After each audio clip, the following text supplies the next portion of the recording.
Olá pessoal, bom dia, Mário Gordilho com vocês aqui mais uma vez para uma conversa sobre arte, cultura, música e especificamente cinema. Hoje eu vou falar sobre o cinema, não o cinema brasileiro, o cinema nacional. Vou falar também do cinema mundial. Por quê? Porque no ano de 2020, com a crise de saúde que nós estamos passando até hoje, né? Os grandes estúdios, eles não apresentaram obras, algumas praticamente, e então a maioria dos concorrentes, se não forem todos, ao Oscar de 2021 são produções independentes. Então isso me reportou a 1968, quando houve também uma revolução das produções cinematográficas. Em 68 nós tivemos 5 concorrentes ao Oscar de melhor filme, sendo 4 produções independentes. Adivinhe quem vem para jantar? É, Dr. Dolittle, Uma Rajada de Balas, Bonnie e Clyde, A Primeira Noite de um Homem, The Graduate, e o vencedor que foi No Calor da Noite. Então, exceto o Dr. Dolittle, todos os outros foram produções independentes. E o vencedor foi uma produção independente. O produtor foi o grande Walter Misch, que está conosco aí. Fará 100 anos, se Deus quiser, em novembro desse ano de 2021. Bom, voltando à história do cinema, fazer uma observação aqui. No final do vídeo, eu vou colocar um clássico de música do cinema, As Time Goes By, do clássico cinematográfico Casablanca, e falar um pouco sobre o filme, tá? Não vai ser coisa muito longa não, mas só para matar umas curiosidades. Bom, a história do cinema foi rascunhado mais ou menos da última década do século XIX, né? Então, como é que fala? O reconhecimento à França, os irmãos Lumière, como pais do cinema. Bom, existiram lá controvérsias sobre a data também, que houve alguns episódios nos Estados Unidos, parece também, uma dupla lá de irmãos que gravaram um voo lá e tal. E então o importante é que o cinema praticamente foi criado no final do século XIX, certo?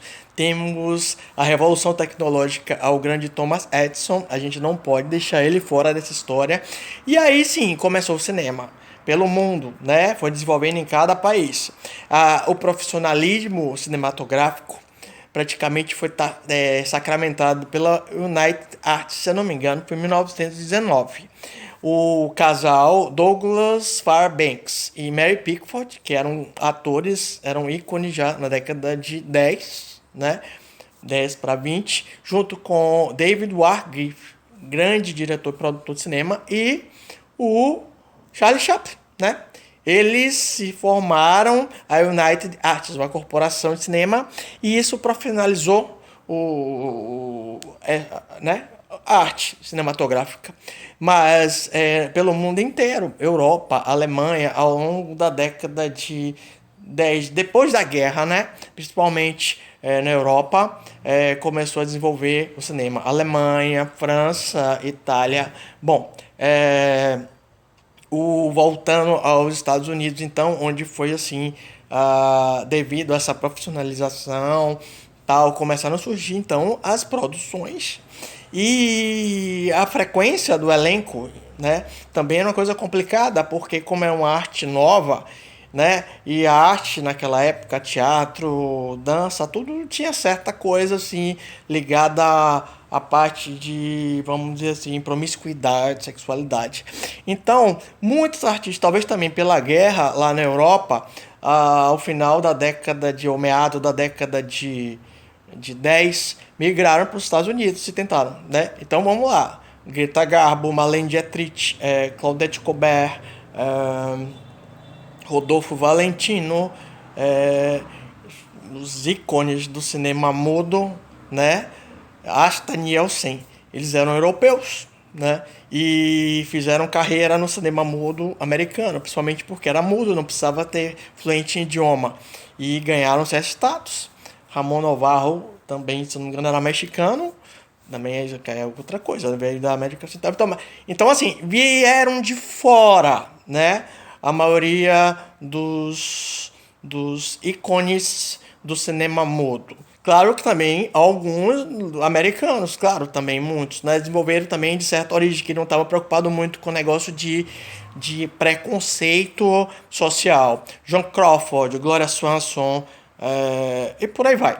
Então, ao longo da década de 10, 20, começou então o cinema mudo. No final da década de 20, cinema falado. Esse pessoal que veio da Europa, que não se adaptou ao idioma americano, perdeu o status, foi dando lugar então aos atores de origem americana ou que falassem a língua americana, inglês. Então, foi desenvolvendo ao longo de 10, 20, 30, 20, 30, 40, os estúdios foram se fortalecendo, surgiram grandes estúdios, esses grandes estúdios de cinema, ao longo dos anos 30, 40, 50 até 60, eles praticamente dominaram o cinema norte-americano e praticamente mundial. Paralelo a isso, o cinema francês continuou se desenvolvendo até a questão da guerra, que comprometeu muitos filmes da Europa. A Inglaterra também foi um país que teve muita influência no cinema europeu. França, Inglaterra, Alemanha também e Itália.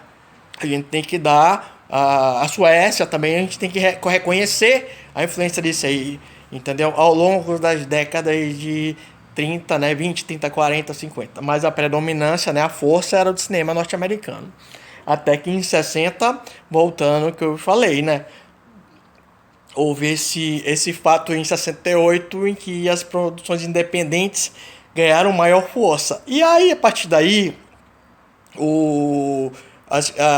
grandes estúdios praticamente eles desvencilharam em estúdios fortes, mas não tão grandes quanto aqueles que dominavam aquelas décadas anteriores. E aí a gente tem que também considerar o genial, né, Steven Spielberg, né? E por aí vai. Vamos lá. Até hoje a gente está mais ou menos nessa situação de empresas cinematográficas, mas não eram aquelas mecas aqueles grandes estúdios da década de 30, 40 e 50. Bom, e voltando a essa questão então desse ano de 2021, a gente está então tendo uma revolução novamente, porque as pequenas produções independentes é que vão concorrer ao prêmio do Oscar de 2021. Desculpe algumas falhas aqui em relação ao comentário, mas eu acho que eu consegui passar a mensagem em relação à história do cinema, né? E agora vamos falar um pouco de Casablanca.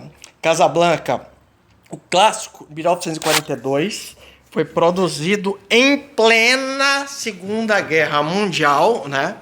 E o elenco inicial de Casablanca era para ser Ed Lamar e Ronald Reagan. Eles eram os artistas cogitados a serem os intérpretes do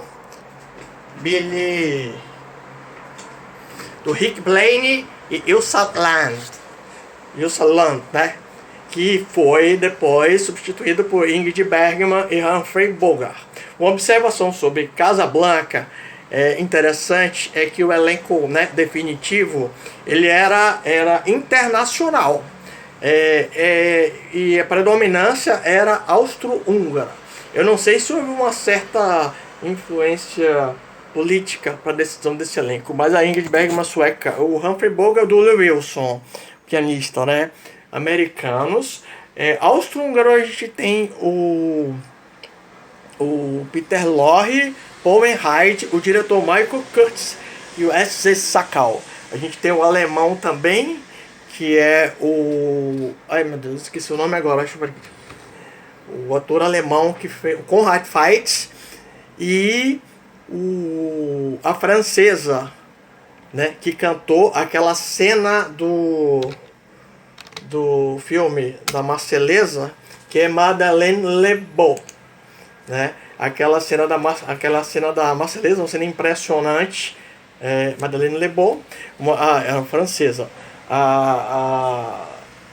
uma cena impressionante sobre aquela coisa da vitória, né? Representação da vitória da França sobre os alemães que estavam querendo controlando o Marrocos, Casablanca. Bom, e eu esqueci também do grande o grande Claude Rains, que é de origem britânica. Então foi um elenco internacional para a composição do filme Casablanca. E agora vamos ficar com a música clássica da cena, né, de Ingrid Bergman, no restaurante lá na boate do Rick's Bar, né?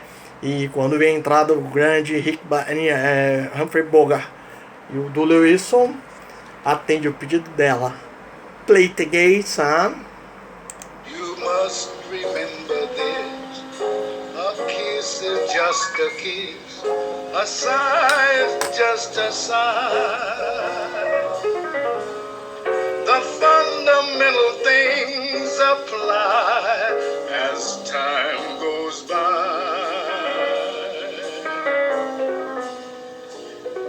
And when two lovers woo, they still say I love you. On that you can rely. As time goes by, uma espécie de jazz, blue, não deixa de ser uma música romântica, essa inesquecível, impressionante e de certa forma até descontraída interpretação do grande Dooley Wilson, que participa dessa cena do filme com o pianista do bar. E é isso aí, pessoal. Eu desejo a vocês uma ótima semana, se que vem aí, um final de semana também esplêndido. E espero estarmos aqui no sábado que vem novamente, né? Nessa minha conversa sobre cinema, eu não falei de cinema nacional, de cinema brasileiro, como eu venho falando, né, nos outros vídeos. Ele começou mais ou menos na década de 20 e está aí até hoje. Mas eu vou fazer um vídeo específico do nosso cinema, a história do cinema nacional, com certeza. Não deixei ele de lado não, tá bom? Então, um grande beijo a você. Tchau.